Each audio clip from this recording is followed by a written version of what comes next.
A few months ago, I was talking to a friend about our lives and our upbringing and things that happened that made us who we are. And she shared various things. I shared various things. A lot of it was very traumatic.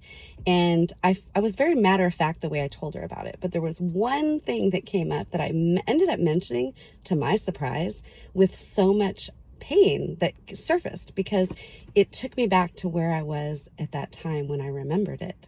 And I didn't even know I needed to heal this. And so I'll just tell you briefly, I was a single mom in my early 20s, like 22, working as a food server in a restaurant. And I felt no support in the world. I was so alone. And whenever I had this conversation with these two men that were in their business suits, I felt like part of the world again. I felt like, oh my gosh, this is the most intellectually stimulating conversation I've had in a while, because I was just raising my daughter and working and going to school. And so when I had this conversation, I was so happy.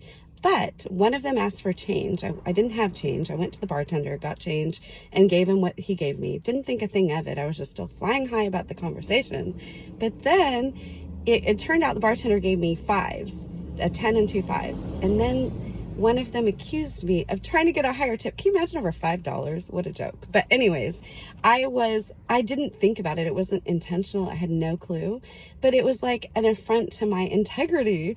Like, he thought I was just trying to get a higher tip versus what, maybe a $4 tip, a $5 tip. And it just sunk my heart so much. And it was so surprising to me that this still bothered me. When I told her the story, this is what choked me up. And I won't get into the rest of it, but I couldn't believe that I was still choked up about this.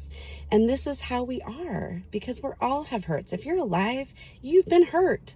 And so it's so important to take responsibility for your own healing. And so that's why we're doing this course on Saturday. And we offer all kinds of things like this, but this Saturday is a great one. We have 3 different coaches, healers, that are going to be sharing ways that you can heal yourself. And they're not things you've probably even been acquainted with. So I highly recommend it. Today's the last day to sign up. Check out the link, and sending you love. See you there. Bye.